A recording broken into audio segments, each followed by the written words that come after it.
Hayırlı akşamlar arkadaşlar. İnşallah bugün farklı bir kitap okuyacağız.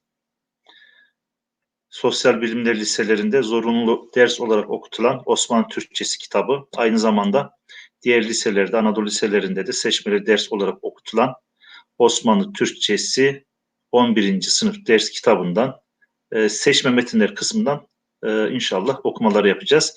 Linke yüklenmişti. Sayfamızda kitap bütünüyle yüklenmişti. Oradan indirebilirsiniz. Oradan indiremiyorsanız da EBA'da yüklü.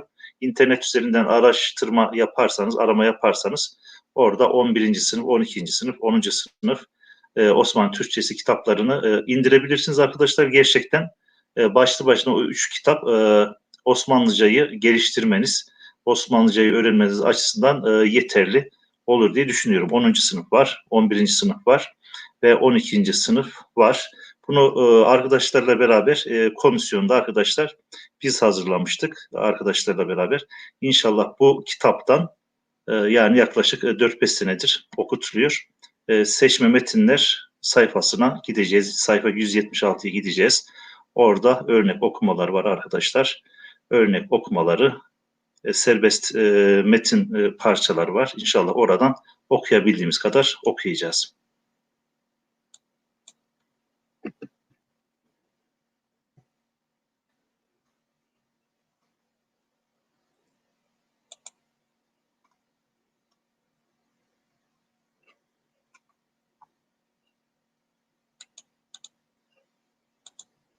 Evet arkadaşlar, şöyle biraz ekranda büyütelim.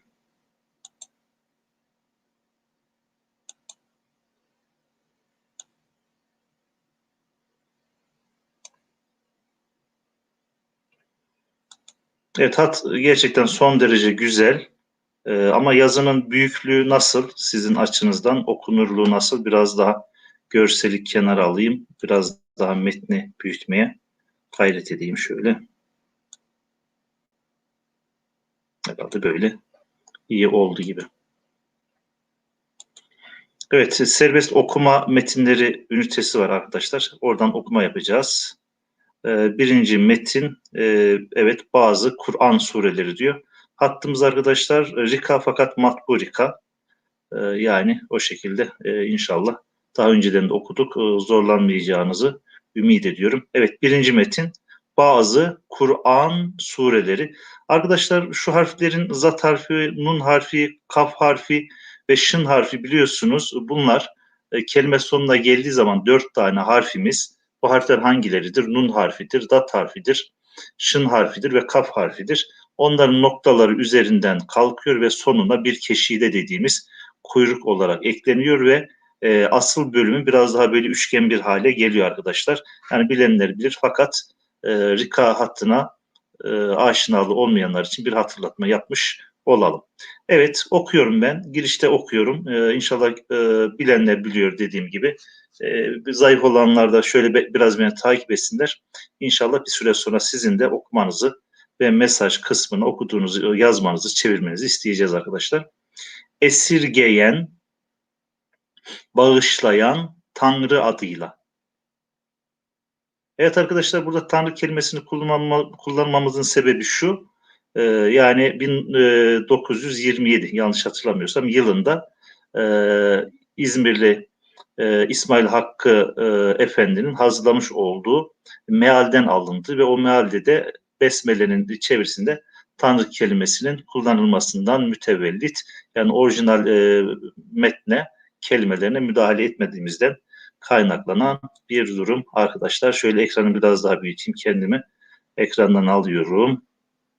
Metin biraz daha büyük olsun. Evet, hayırlı akşamlar demiş Mehmet Genç. Cemile Uçar, hayırlı akşamlar hocam cümleten demiş. Hayırlı akşamlar diyoruz. İnşallah kaldığımız yerden devam edelim. Esirgeyen, bağışlayan Tanrı adıyla. Kevser suresi. Şüphe yok. Kafta da arkadaşlar gördüğümüz gibi üstteki 2 nokta kuyruk olarak sona ekleniyor. Rika hattının özelliklerinden bir tanesi. Biz sana arkadaşlar kef ve elif harfinin, nef ve elif harfinin birleşmesi bu şekilde özel bir şekle dönüşüyor arkadaşlar. Gözümüz alışsın, bunu bir hece gibi algılayabiliriz. Yani na ve ka şeklinde üstünde 3 nokta olduğu zaman na diye okuyoruz. Üstünde 3 nokta olmadığı zaman ka diye okuyabiliyoruz. Sana Kevser'i verdik yani verdik. Artık Rabbin için namaz kıl ve kurban kes. Muhakkaktır ki sana yukarıda söylemiştik. Yani bunu hece olarak algılayabilirsiniz arkadaşlar. Nef harfinin, nazal n'nin ve elifin özel bir şekilde birleşmesiyle zaman içinde kazanmış olduğu yeni bir şekil, bir birleşme. Belki bir hece harf diyebiliriz. Sana, evet, buğz eden, buğz, hayın, buğz eden kimsenin sonu yoktur. Kimsenin sonu yoktur. Çeviriyi bu şekilde yapmış. Muhakkak ki sana buğz eden kimsenin sonu yoktur. Evet arkadaşlar, Kevser suresinin mealini okuduk. Kafirun suresine geçtik arkadaşlar. Kafirun suresini inşallah şöyle yapalım. Sizin okumanız için belli bir süre inşallah tanıyalım. Kaç satır? 4 satırdan mürekkep, 4 satırdan oluşuyor. Baştan sona okuyorsunuz ve buradaki virgül ve noktalara kadar herhangi bir cümleyi, bütününü yazmanızı istemiyoruz arkadaşlar. Herhangi tercih edeceğiniz, seçeceğiniz bir cümleyi, bir ayeti, ayet mealini mesaj kısmına yazmanızı rica ediyoruz. Buyurun.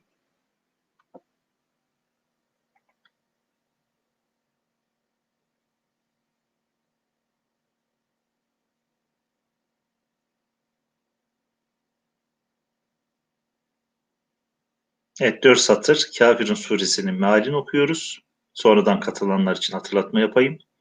Ve bu Kafirun suresinin bir cümlesi veya bir ayeti nokta veya virgüle kadar herhangi bir kısmını mesaj kısmında yazmanızı rica ediyoruz. Evet, Mehmet Duran yazdı. Ünlem kısmını yazdı. Gayet de güzel, doğru. De ki, de ki ey kafirler. Evet, gayet güzel, tamam.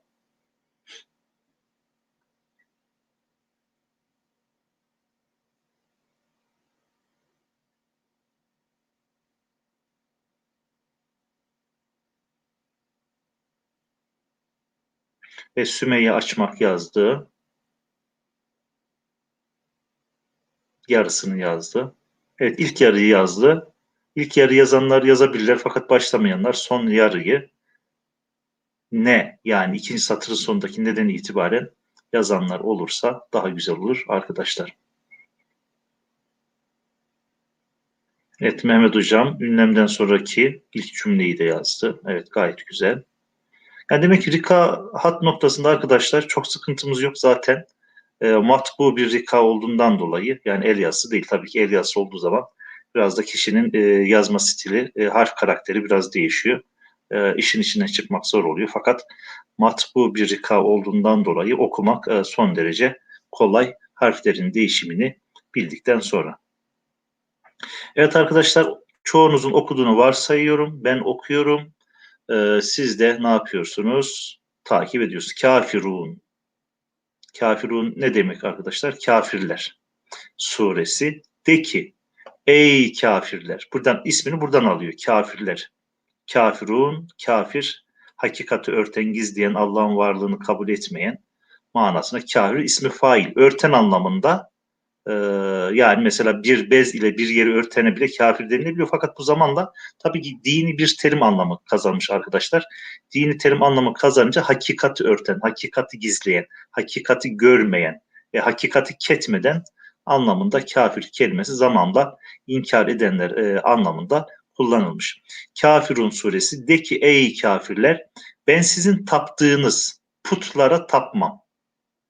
Arkadaşlar bu arada put kelimesinin etimolojisiyle ilgili gerçekten e, farklı bir bilgi var. Put kelimesi, bilmem biliyor musunuz, daha önceden hiç araştırdınız mı?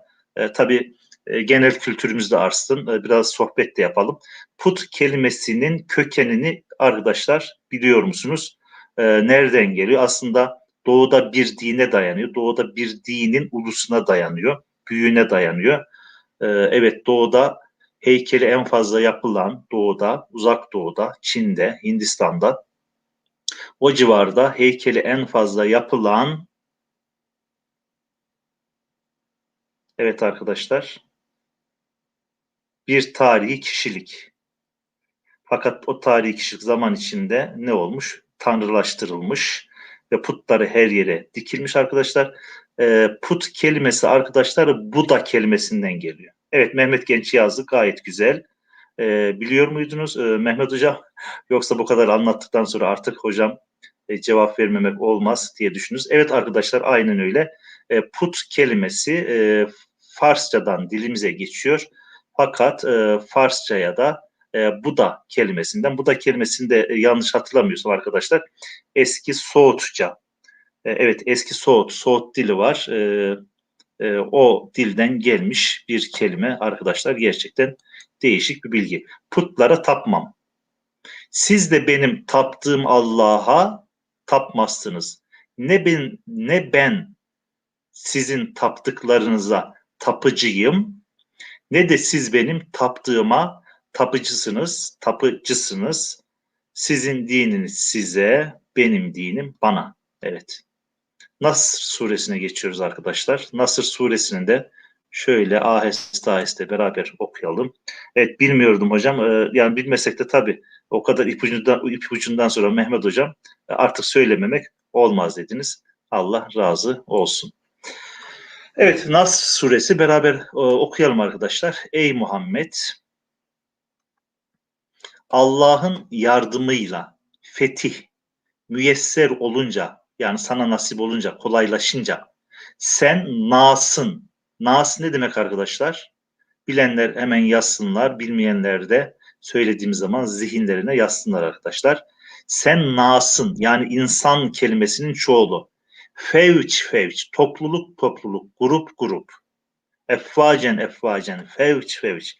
Allah'ın dinine dahil olduklarını görünce Rabbini hamd ile tesbih et. Ondan ümmetin için mağfiret talep et. Allah'a tevbe edenlerin tevbelerini Allah kabul eder inşallah. Tevbeden hiç günah işlememiş gibi olur. Hadis-i şerifini de bu arada hatırlayalım arkadaşlar inşallah. Evet, İhlas suresini arkadaşlar, İhlas suresini de sizin okumanızı ve mümkünse müsait olanların da İhlas suresinin mealini mesaj kısmına yazmasını rica ediyoruz. Evet, Cemil Uçar, Nas kelimesi için insanlar, Sümeyye açmak, insanlar, İhsan çağrı, insan çoğul diyelim arkadaşlar, çoğul diyelim.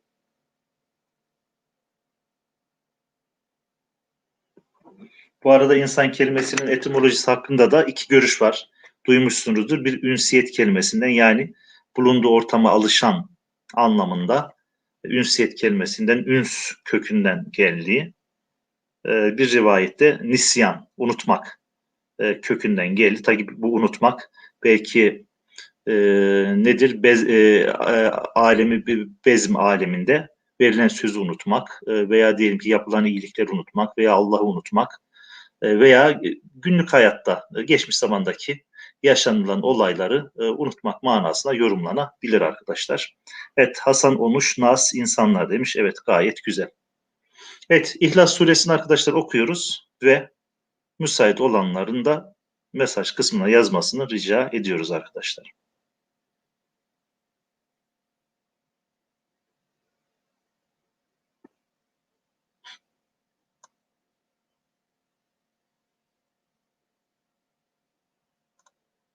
Evet, Sümeyye açmak yazdı. Tamam.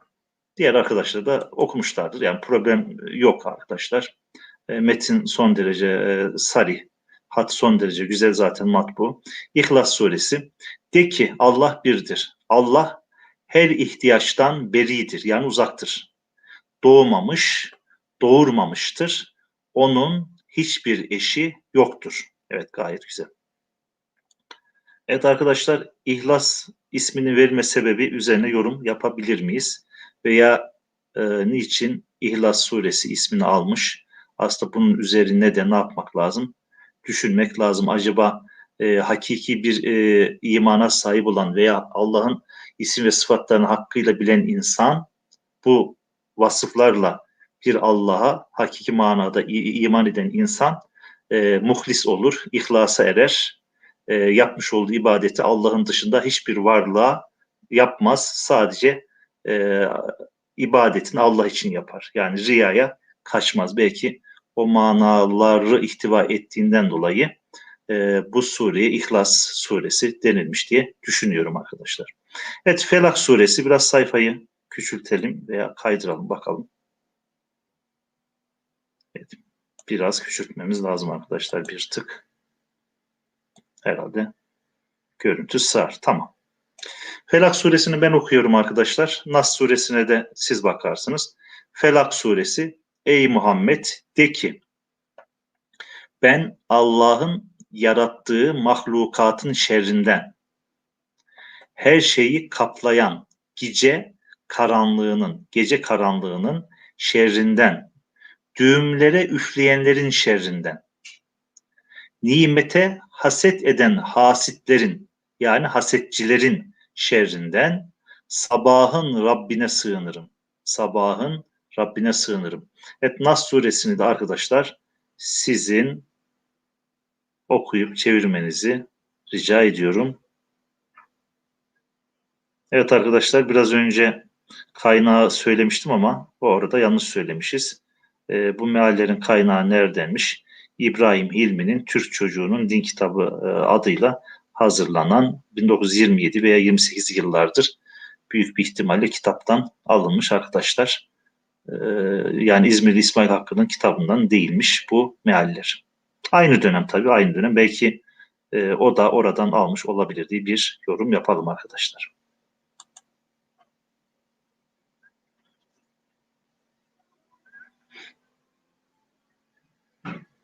Evet, biraz mesajlar herhalde geç geliyor arkadaşlar. Arada biraz zaman dilimi farkı var. İhlas suresinin mealleri bana şu an yeni ulaştı.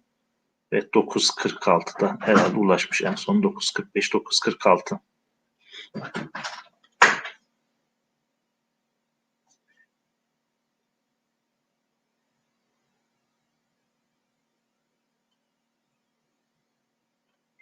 Evet arkadaşlar, okuduğunuzu varsayıyoruz. Metin zor değil. Nas suresi. De ki, insanların kalplerine vesvese veren vesvas şeytanın, cinlerin, nasın şerrine karşı insanların Rabbi, Meliki ve sahibi olan Allah'a sığınırım. Evet, okuduk arkadaşlar. Geçiyoruz. Evet, ikinci metnimiz neymiş arkadaşlar? İyi komşu ne büyük nimettir. Serbest okuma ünitemizde kitabımızın ikinci metni okuyoruz. İkinci metin: İyi komşu ne büyük nimettir. Gerçekten iyi komşu büyük bir nimettir arkadaşlar.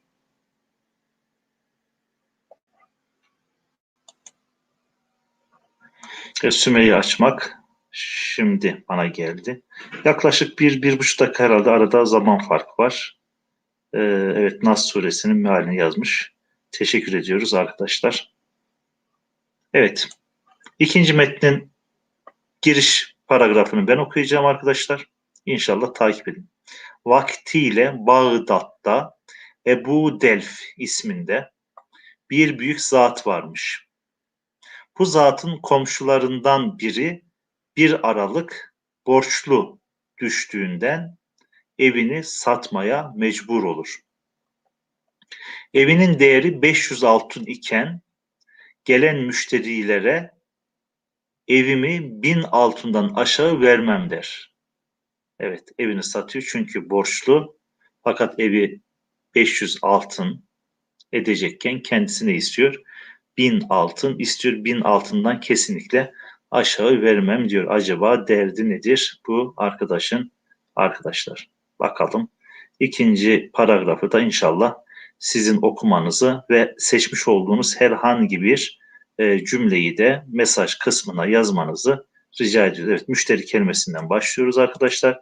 2,5 satır okuyoruz ve istediğimiz bir cümleyi mesaj kısmına yazıyoruz. Buyurun. Evet, Hasan Omuş, İhsan Çağrı Düz, Sümeyi Açmak, Nas suresinin mealini ne yaptılar? Gönderdiler. Teşekkür ediyoruz arkadaşlar.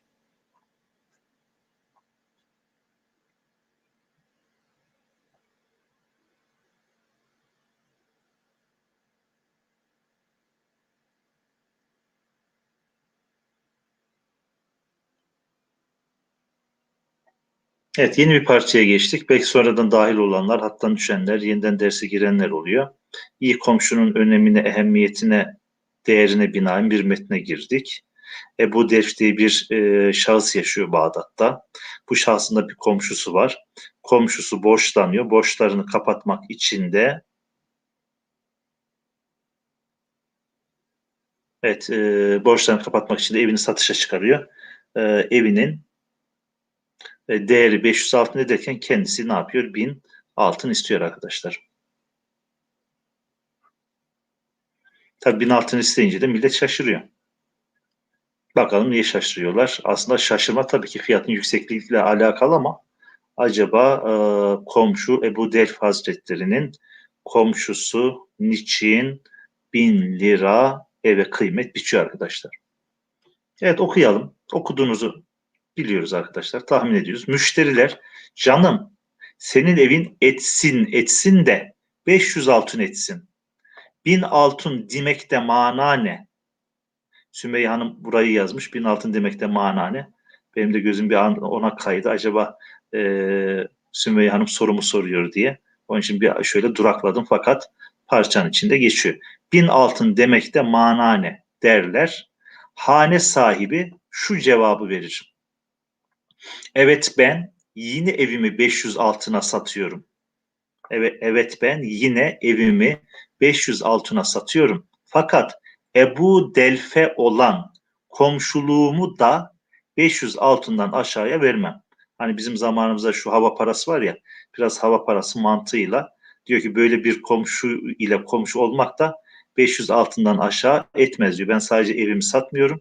Aynı zamanda Ebu Delf Hazretlerine olan komşuluğumu da satıyorum diyor. Helal olsun, öyle düşünmüş, öyle kıymet biçmiş. Yani zeki bir insan olarak düşünebiliriz arkadaşlar. Evet, son paragraf arkadaşlar. Son paragrafa geçtik.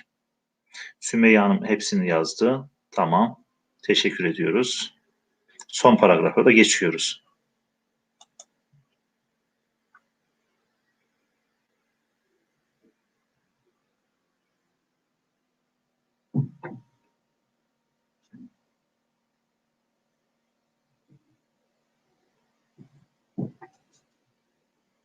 İşte eski insanlarda böyle güzel incelikler, latifeler var arkadaşlar. Komşusunun Ebu Delf'e bakışı, bunu duyduktan sonra Ebu Delf Hazretleri'nin komşusuna olan o iyiliği, ihsanı yani gerçekten tarihimize belki altın sayfalarda yazılan anılar, hatıralar, hikayeler arkadaşlar. Evet, Mehmet Duran ilk kısmı okudu. Ben okuyayım, siz takip edin. Ebu Delf bunu duyunca hane sahibini yanına çağırıp gel benim sevgili komşum. İşitiyorum ki sen evini satacak imişsin. Hayır, seni yanımdan ayıramam. Al şu 500 altını, var borcunu ver de mahallemizden çıkma demiştir. Nereden alınmış bu parça?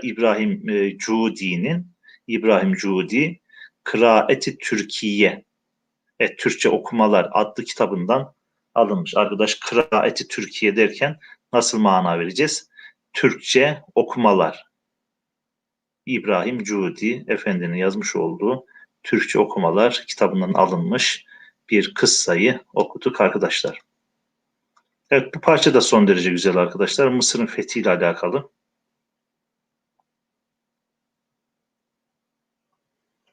Evet, üçüncü metin Sinan Paşa.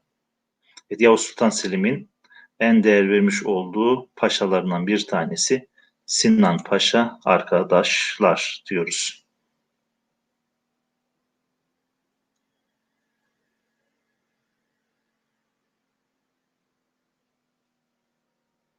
Evet arkadaşlar, bir önceki parçayı artık bitirdik. Üçüncü parçaya geçiyoruz ama dediğim gibi bu mesaj kısmında bir şey var. Yani sizin yazdığınız mesajların bize gelmesi ile bizim okumamız arasında yani tahminim bir dakikadan az olmayacak derecede bir zaman farkı var arkadaşlar. Evet, Sinan Paşa Ben biraz okuyorum arkadaşlar. Yine okuduktan sonra bazı yerleri sizin okumanızı rica edeceğim. Sinan Paşa, Yavuz Sultan Selim'in kahraman kumandanlarından biridir.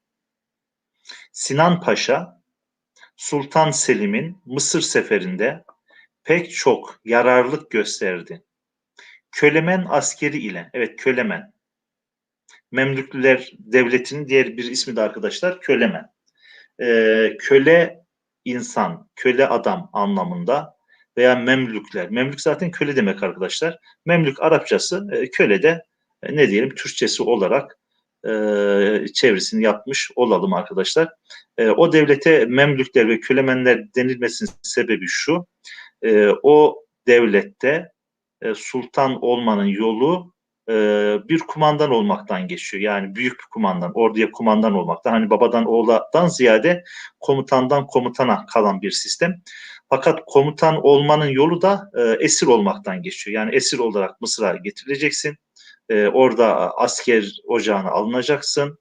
Orada kendini göstereceksin, yükseleceksin, komutan olacaksın. Ondan sonra da eğer şansın yaver giderse bir önceki sultan vefat ettikten sonra onun yerine ne olacaksın? Sultan olacaksın arkadaşlar. Onun için böyle bir sistem ile sultanlar seçildiğinden dolayı Kölemen Devleti veya Memlükler Devleti deniyor. Evet, Kölemen askeri ile bizim ordumuz birbirine tutuşmuş.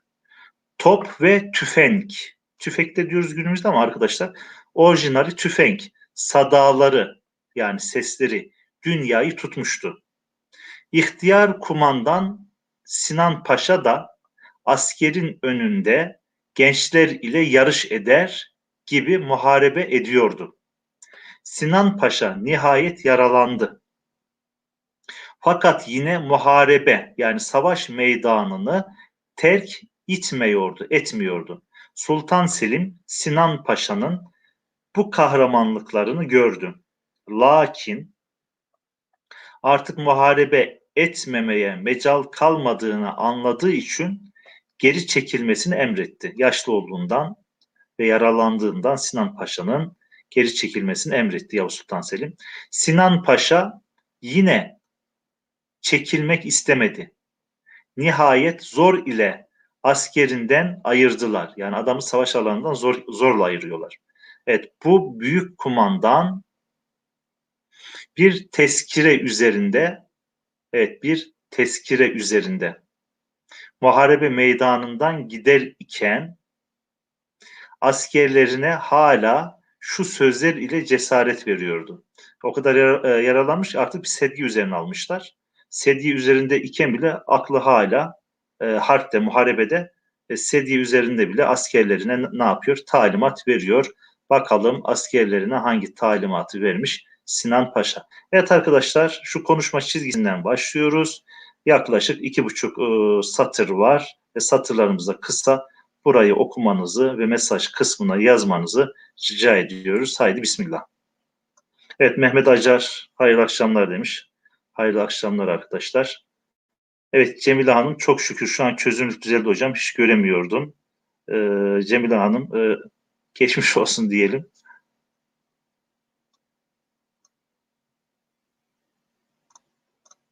Yani internetten kaynaklanan sıkıntılar olabiliyor arkadaşlar.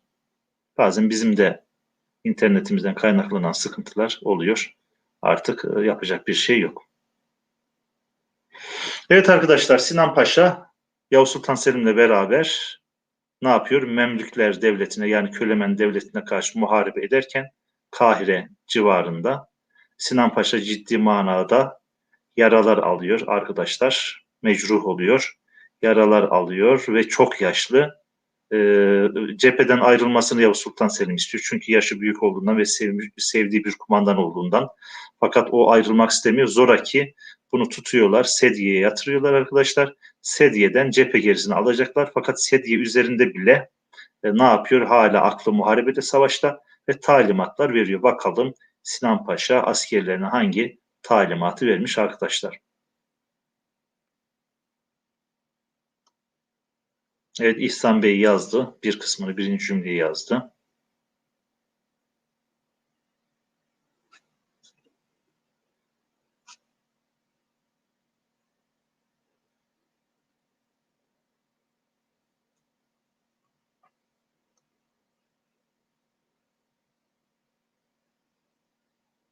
Arkadaşlar aslan kelimesi arslan diye de yazılıyor.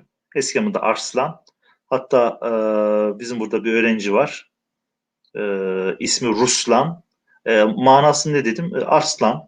Yani demek ki değişik yerlerde, değişik Türk topluluklarında farklı şekillerde kullanılan bir kelime. Arslan da diyoruz, aslan da diyoruz. Fakat Kırgızistan'da, Kazakistan'da oralarda Ruslan denildiğini de öğrencim vasıtasıyla öğrenmiş olduk arkadaşlar.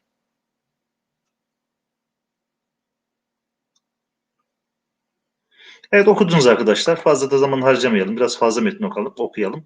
Arslanlarım ben gidiyorum fakat siz cesaretinizi kırmayın. Düşmandan yüz çevirmeyin. Padişah uğrunda can vermek şanımız. Kılıçtan, evet kılıçtan yüz çevirmek ağrımızdır. Evet padişah uğrunda onun emri veya komutası altında tabii ki din adına can vermek şanımız. Kılıçtan yüz çevirmek ağrımızdır. Yani bizim için bir utanç vesilesidir. Arkadaşlar ar kelimesi, utanmak kelimesi Arapçadan dilimize geçmiş bir kelime arkadaşlar. Ar diyoruz ama orijinali de ağır. Biraz uzun okunması icap ediyor. Ve ayın harfini ne yapıyoruz? Kullanıyoruz arkadaşlar. Evet hemen şu kısmı da ben okuyayım. Sinan Paşa kendi askerinin muzaffer olduğunu ölmeden görmek istiyordu. Arkadaşlar burada şu şeddeyi görünce bir imlayı hatırlatmayı uygun buldum.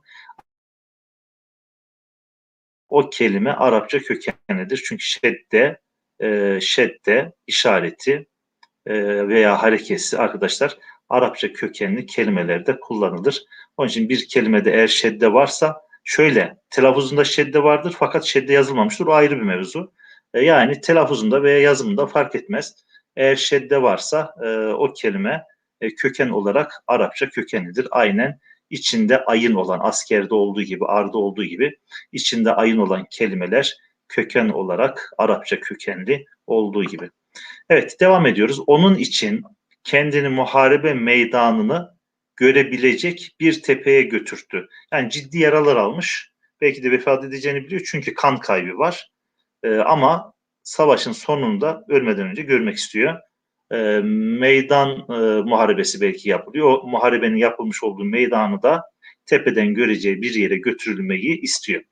Buradan kahraman askerlerini seyretti. Biraz sonra Sinan Paşa ruhunu teslim ederken evet suvarilerimiz atlı askerleri arkadaşlar suvari diyoruz. Yaya askerleri de piyade diyoruz. Onu da zihnimize yazalım. Suvari, atlı asker, piyade, yaya asker. Evet suvarilerimiz düşmanı çöller ortasında barut dumanları içinde kovalıyordu. Şu an bizim V diye telaffuz ettiğimiz kelimelerin çoğu arkadaşlar Osmanlı Türkçesinde G ile veya yumuşak G ile veya gayınla yazılan kelimeler kovalamak yani kovalamak. Kovalıyordu, kovalıyordu. Evet nereden alınmış bu parça? Bakalım Mehmet Asım, Ahmet Cevat, Anadolu Yavrusu'nun kitabı. Evet güzel kitaplar inşallah bunları da bir zamanlar vardı fakat düzensiz dosyalama yaptığından dolayı bulamıyorum. İnşallah Anadolu Yavrusu'nun kitabını da bir sonraki dersimizde veya derslerimizde okumayı düşünüyoruz arkadaşlar. Evet, dördüncü metnimize geçtik arkadaşlar. Hangi kitap okuyoruz? Sonradan girenler için bir hatırlatma yapalım. Liselerde seçmeli veya zorunlu Osmanlı dersi, Osmanlı Türkçesi kitabının serbest okuma metinleri kısmından ne yapıyoruz? Okuma yapıyoruz. 3 metin okuduk arkadaşlar. Şimdi dördüncü metine geçtik. Bugün biraz da seri gidiyoruz. Yani inşallah biraz fazla okumakta ne var? Fayda var arkadaşlar. Evet, 3 büyük hekim bakalım. İnşallah 10 dakikamız var. 10 dakikada da en azından bu parçayı bitirmeye gayret edelim. Bakalım 3 büyük hekim neymiş arkadaşlar? Veya kim imiş? Evet güzel bir minyatür koymuşlar kitaba. Giriş kısmını ben okuyorum. Devamını da sizden isteyeceğiz parça parça. Bir büyük hekim ölüm döşeğinde yatıyordu. Dostları olan diğer hekimler etrafına toplanmışlar. Tedavi ile uğraşıyorlardı. Hasta hekim yanındakilere dedi ki, evet arkadaşlar, tabip kelimesinin yerine hekim kelimesinin kullanılması da farklı. Niye hekim denir? Aslında hekim hikmet sahibi. Yani şöyle diyelim, eski zamanda bilginler, alimler çok alanlarda kendilerini yetiştiriyorlar. Belki o zamandaki yani tıp noktasındaki bilgi az, hukuk noktasında belli bir bilgi, diyelim ki astroloji noktasında belli bir bilgi, işte müzik, sanat, edebiyat noktasında belli bir bilgi var. Yani şu anki gibi değil. Yani ne diyelim, alimler çok konularda dönemine göre yeterliliği olan insanlar, bilgin insanlar. Aslında hekim kelimesi bilgin manasına. Bilginlerin çoğu da arkadaşlar tıpla da alakalı, tıp bilgileri de var. Onun için o zamandaki hekim olan insanlar, alim olan insanlar, aynı zamanda tıp ilminde de yeterli olan insanlar. Yani şimdiki gibi ihtisas bu kadar şey değil, yoğun değil tabii. Bir alim belki 10 konuda zamanın bilgisine hakim ve ihtisas sahibi. Onun için bilgin insanlara ne diyorlar? Hekim diyorlar. O zamanki hekimler de doktorluk bilgisine de hakim olduklarından dolayı tabip kelimesinden ziyade hekim kelimesi kullanılıyor. Biraz daha fazla uzattık gibi oldu arkadaşlar. Şuradan evet,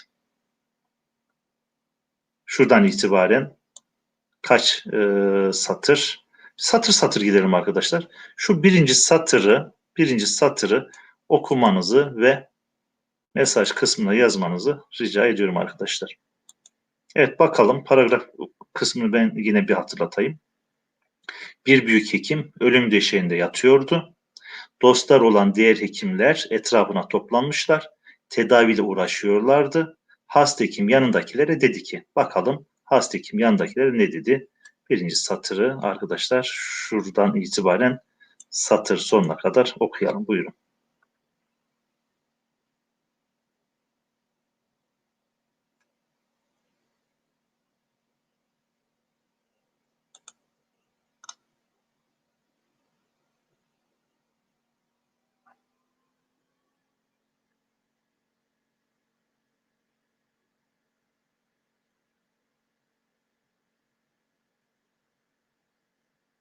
Sümeyye Hanım yazdı. Tabii ilk ünlem kısmını yazmadınız. Orada ne yazıyor? Evet, onu da Cemile Hanım yazdı. Aziz dostlarım. Evet, güzel. Okun demek ki. Problem yok. Ben de okuyayım. Siz takip edin. Aziz dostlarım. Beni tedavi için beyhude, boş yere uğraşmayınız. Ben artık iyi olmam. Benim için ölüm yakındır. Benim için ölüm yakındır. Evet, bu satır bitti diyelim arkadaşlar. Bir sonraki satırı da ben okuyayım. Benim öldüğüme de, evet, benim öldüğüme de hiç esef etmeyiniz, üzülmeyiniz. Çünkü kendimden sonra bu dünyada 3 büyük hekim bırakıyorum. Bir hekim gidiyor fakat arkamda 3 tane hekim bırakıyorum. Bakalım, orada bulunan doktorlardan birisi hasta hekime dedi ki, evet, ne diyor hekim? Ben gidiyorum fakat benim gittiğime üzülmeyin, esef etmeyin. Arkamda 3 tane hekim bırakıyorum, 3 tane doktor bırakıyorum diyor. O ölmek üzere olan hekimi tedavi eden hekimlerden bir tanesi ne diyor? Evet, bakalım ne diyor? Arkadaşlar, konuşma çizgisinden başlıyoruz. Noktaya kadar bir buçuk satır inşallah okuyalım ve mesaj kısmına yazalım.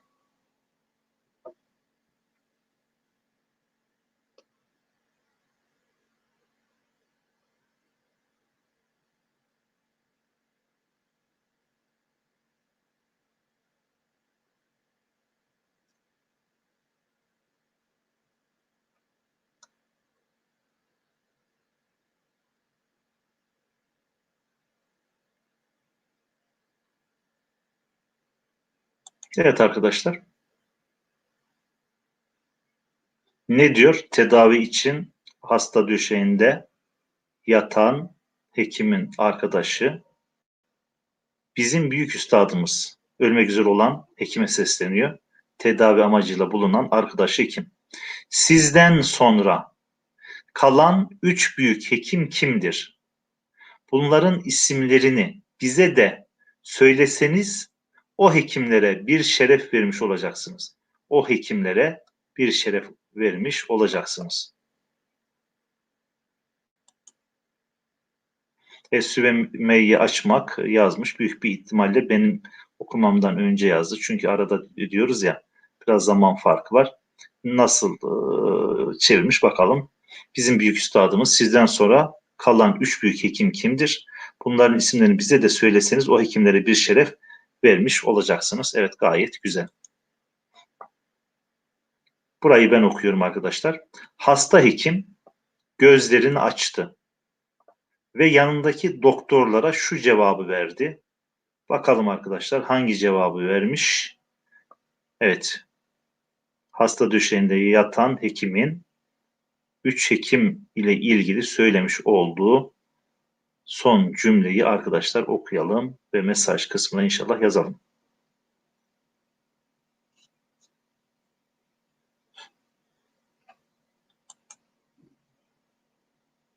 Evet, Cemile Hanım yazdı. Hasta hekim gözlerini açtı ve yanındaki doktorlara şu cevabı verdi. Evet, o verdik kelimesinden sonra ölmek üzere olan hekimin son sözlerini arkadaşlar inşallah okuyalım ve mesaj kısmına yazalım.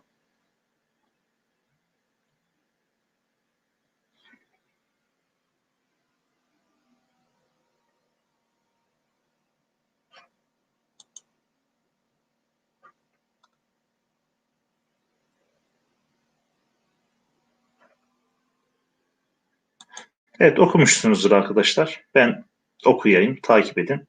Söylediğim 3 büyük hekimin birincisi temizlik, ikincisi perhiz, yani az yemek, üçüncüsü izmandır, yani sportif faaliyetlerde bulunmaktır. Evet, bir daha okuyalım. Söylediğim 3 büyük hekimin birincisi temizlik, temiz olacağız. İkincisi perhiz, az yiyeceğiz. Üçüncüsü idmandır, yani sportif faaliyetlerde bulunmaktır. Evet, parçadan nereden alınmış arkadaşlar? Bakalım. Mehmet Asım, Ahmet Cevat, Anadolu Yavrusu'nun Kitabı adlı eserden alınmış bir parça. Evet arkadaşlar, burada da Karagöz'le alakalı bir ne var? Parça var. 5. parça. Bu parçayı okuyamayacağız arkadaşlar. Bu kitabı linkten indirebilirsiniz. İndiremezseniz linkte yoksa bile bu kitabı nereden bulabiliriz? İnternette arayabiliriz. Osmanlı Türkçesi 11. sınıf kitabı olarak aradığınız zaman arkadaşlar bu kitapları indirebilirsiniz. 10. sınıf, 11. sınıf ve 12. sınıf kitapları var. İnşallah önümüzdeki haftada belki 10. sınıf, ondan sonraki haftada 12. sınıf veya diyelim ki bu kitaptan da okumaya devam edebiliriz. Şu an daha karar vermedim. İnşallah bugünlük de bu kadar diyelim. Önümüzdeki hafta yeni bir derste, yeni bir kitapta buluşmak üzere. Allah'a emanet olun diyorum. Hayırlı akşamlar. Esselamu Aleyküm.